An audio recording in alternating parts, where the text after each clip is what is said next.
Hello hi welcome नमस्ते। मेरा नाम ऋतिक और हम फिर से बात करने वाले हैं एक और इंटरेस्टिंग कंसेप्ट के ऊपर। तो ये वीडियो उन बच्चों के लिए मोस्ट इंपोर्टेंट होने वाली है जिनके पास सब्जेक्ट है बेसिक्स या फिर इंट्रोडक्टरी इकोनोमेट्रिक्स। तो चलिए शुरू करते हैं। सेमेस्टर 4 में जिन बच्चों के पास ये वाला सब्जेक्ट है उनके लिए वीडियो काफी इंपोर्टेंट होने वाली है और इस कंप्लीट सीरीज के नोट्स प्रिपेयर हो चुके हैं। जिन बच्चों को नोट्स परचेज करने हैं वो इस नंबर पे जाए 9667836336 यहाँ जाके नोट्स ले सकते हैं। अब आते हैं आज की वीडियो पे।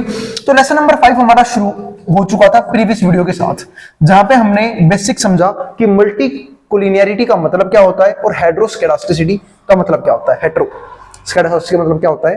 तो उम्मीद है आपको ये दोनों टॉपिक्स जो है वो क्लियर हो गए थे, ठीक है, इनके डेफिनेशंस क्लियर हो गई थी। और जिसने अब तक वो वीडियो ना देखी हो तो पहले जाकर आराम से वाली वीडियो देखना, उसके बाद ही इस वाली वीडियो पे आना, ताकि आप लोगों की सारी बेसिक्स कंसेप्ट जो है क्लियर हो जाए।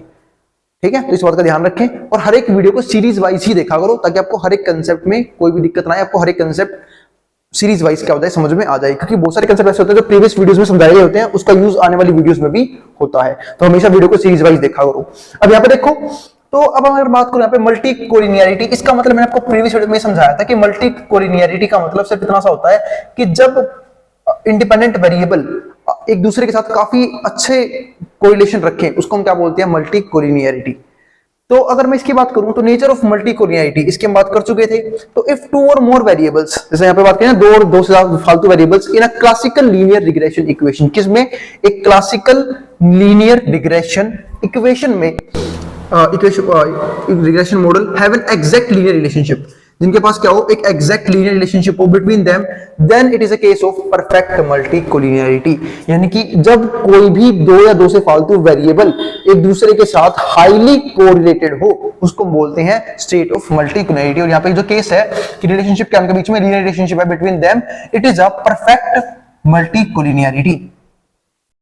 अब दिस वायलेट्स अजम्पशन ऑफ सीएलआरएम, जिसको याद होगा मैंने प्रीवियस वीडियो में आपको अजम्पशंस पे काफी 7 अजम्पशंस थे, उसमें से एक अजम्पशन ये भी था कि वो मल्टी कोलिनियरिटी नहीं होना चाहिए, यानी कि नो मल्टी कोलिनियरिटी। लेकिन हो क्या रहा है यहाँ पे, डाटा मल्टी कोलिनियर हो रहा है। ठीक है, तो इसका मतलब क्या है कि ये कहीं ना कहीं वॉलेट कर रहा है, खराब कर रहा है किसको, अजम्पशन को, सीएलआरएम के। और हम जानते हैं जब भी अजम्पशन खराब होगी तो कहीं ना कहीं मॉडल हमारा क्या होगा, खराब होगा और उसके इंपैक्ट बड़े पड़ सकते हैं हमारे मॉडल के ऊपर।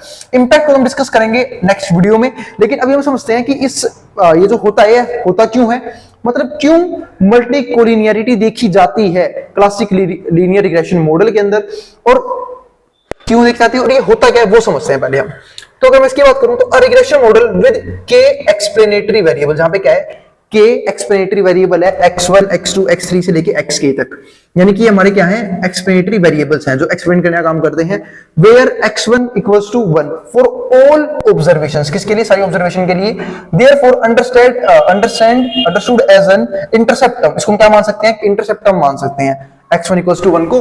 Then an exact linear relationship, अब इसको हम क्या बोलते हैं, एग्जैक्ट लीनियर रिलेशनशिप का पॉइंट। ठीक है, तो ये हमारा अगर एग्जैक्ट लीनियर रिलेशनशिप शो कर रहा है between the explanatory variable would imply following. तो इस तरीके से हमारा क्या हो जाएगा, अगर देखो एक सिंपल सी बात है, हमारा जो x1 की वैल्यू 1 है सारी ऑब्जर्वेशंस के लिए, और सारी ऑब्जर्वेशन के लिए इसको क्या बोलेंगे, इंटरसेप्टम। और जब इंटरसेप्टम बोलेंगे तो ये फॉलो क्या कर रहे हैं, एग्जैक्ट लीनियर रिलेशनशिप। और इसका मतलब क्या है कि ये कहीं ना कहीं मल्टी कोलिनियरिटी शो कर रहे हैं, और ये क्या होगा, इस तरीके से हमारा जो अजम्पशन था वो वायलेट हो जाएगा एक। तो ये हमारी इसकी इक्वेशन है, θ1 x1, थीटा सबने पढ़ाई होगा 10th में ट्रिगो थी, वहां पे हमने ये सिंबल पहली बार देखा होगा, θ1 x1, θ2 x2, θ के xk and uy equals to 0। ये हमारी क्या है, कंप्लीट इक्वेशन है, वो ध्यान रखना हमेशा। जब भी कोई भी लीनियर इक्वेशन से एग्जैक्ट रिलेशन में हो तो हमारी ये वाली इक्वेशन बनती है। Note variables will be highly correlated, जो वेरिएबल्स है वो क्या है, हाईली कोरिलेटेड है, जिसकी वजह से कहीं ना कहीं वो मल्टी कोलिनियर बन रहे हैं। And would make estimation of parameter difficult, और जिसकी वजह से क्या हो रहा है, अब देखो इंपैक्ट क्या पड़ा। तो एक तो पहली बात, जो हमारे वेरिएबल्स हैं वो हाईली कोरिलेट कर रहे हैं, उसकी वजह से इंपैक्ट ये पड़ रहा है estimation of parameters difficult. Parameters का एस्टिमेशन हमारे क्या हो गया, डिफिकल्ट हो गया। अभी हमारी इक्वेशन है y equals to β1 β2 xi β3 xi का स्क्वायर और uy, where y refers to independent variable, ये हमेशा इंडिपेंडेंट वेरिएबल रहता है। और उम्मीद है सबको पता है इंडिपेंडेंट वेरिएबल क्या होता है, यानी कि जिसकी वजह से जिस पे फर्क पड़ता है इनकी वजह से, यानी कि इन इंडिपेंडेंट वेरिएबल्स की वजह से। तो ये अपने आप में क्या है, डिपेंडेंट वेरिएबल है, ये डिपेंडेंट है इनके ऊपर। जैसे जैसे मैं इंडिपेंडेंट वेरिएबल्स की चेंज वैल्यू में बदलाव लेके आऊंगा तो डिपेंडेंट वेरिएबल जो कि हमारा y है वो अपने आप ही क्या होता चला जाएगा, चेंज होता चला जाएगा। तो where Y refers to dependent variable, beta हमारा क्या है यहाँ पे कोफिशिएंट है, और जो हमारा xi और xi का स्क्वायर है वो रिप्रेजेंट कर रहा है यहाँ पे एक्सप्लेनेटरी वेरिएबल्स को। तो two explanatory variables in equation are functionally related in a non collinear manner. तो यहाँ पे जो वेरिएबल्स हम यूज कर रहे हैं ना, एक्सप्लेनेटरी वेरिएबल्स, ये यहाँ पे काम कर रहे हैं कैसे, ये आपस में क्या है, फंक्शनली रिलेटेड है नॉन कोलिनियर मैनर में। तो अब आते हैं आगे, जो हमारा सबसे इंपॉर्टेंट पॉइंट है। एग्जांपल्स में भी नहीं करवाऊंगा, एग्जांपल्स की जरूरत है भी नहीं, एग्जांपल्स आप पढ़ लेना, नोट्स में मिल जाएंगे आप लोगों को, आपकी बुक में मिल जाएंगे, ठीक है। तो अगर मैं अगला पॉइंट देखूं जो इस टॉपिक से इंपॉर्टेंट है, वो है फैक्टर कॉजिंग मल्टी कोलिनियरिटी, यानी कि ऐसे फैक्टर कौन कौन से हैं जिनकी वजह से कहीं ना कहीं हमारे क्लासिक लीनियर रिग्रेशन इक्वेशन में मल्टी कोलिनियर देखा जाता है। तो अब पहले हमें वो रीजंस पता करेंगे, उसके बाद हम नेक्स्ट वीडियो में बात करेंगे इंपैक्ट के ऊपर और साथ साथ उन टेस्ट के ऊपर जिनके जरिए हम इसको रिजोल्व कर सकते हैं। अब यहां पे देखिए, तो अगर मैं फर्स्ट की बात करूं तो inclusion of same information twice can lead to a perfect correlation between explanatory variable. इसका मतलब क्या है कि अगर आप कोई भी सेम इंफॉर्मेशन दो बार लिख दो, ट्वाइस लिख दो, ठीक है, perfect correlation between explanatory variable. जैसे कि जब मैं इस बुक्स के नोट्स देख रहा था तो उसमें एक एग्जांपल काफी बढ़िया दे रखा था कि सपोज करो कि मुझे वेट मेजर करना है, तो एक बार तो मैं लिख दूं 40 kg और एक बार मैं लिख दूं 40 पाउंड। अब ये क्या हो गया, सेम चीज लिखी, मैंने वेट को डिफाइन किया है, बस यूनिट चेंज कर दी, एक बार किलोग्राम में कर दिया, एक बार पाउंड में कर दिया। तो ये दिक्कत क्या हुई, इसकी वजह से क्या हो गया, ये वाला सिचुएशन क्रिएट हो गई, यानी कि सेम इंफॉर्मेशन ट्वाइस, यानी कि वही इंफॉर्मेशन दो बार लिख दी, can lead to perfect correlation, जिसकी वजह से क्या हो गया, हमारा कोरिलेशन बन गया, यानी कि जो हमारे इंडिपेंडेंट वेरिएबल्स हैं वो क्या कर गए, हाईली कोरिलेटेड हो गई, जिसकी वजह से ये सिचुएशन क्रिएट हो गई। तो lead to perfect correlation between the explanatory variables, और जिसकी वजह से क्या हो गया, हमारा डाटा मल्टी कोलिनियर हो गया, और ये फिर से क्या कर गया, हमारे असम्पशन को वॉयलेट कर गया। दूसरा क्या है, falling into a dummy variable.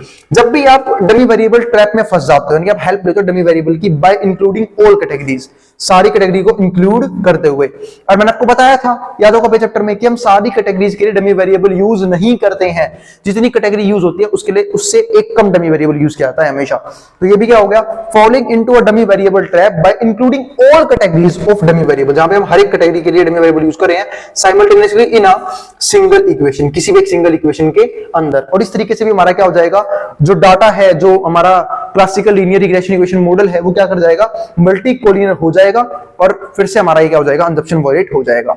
अब जो हमारा तीसरा पॉइंट है, कॉमन ट्रेंड इन अ data also make explanatory variables highly collinear. जब कॉमन ट्रेंड देखा जाता है हमारी डाटा के अंदर, तो ये भी क्या शो करता है, एक्सप्लेनेटरी वेरिएबल्स हाईली कोलिनियर, क्या है कि बहुत ज्यादा कोलिनियर है।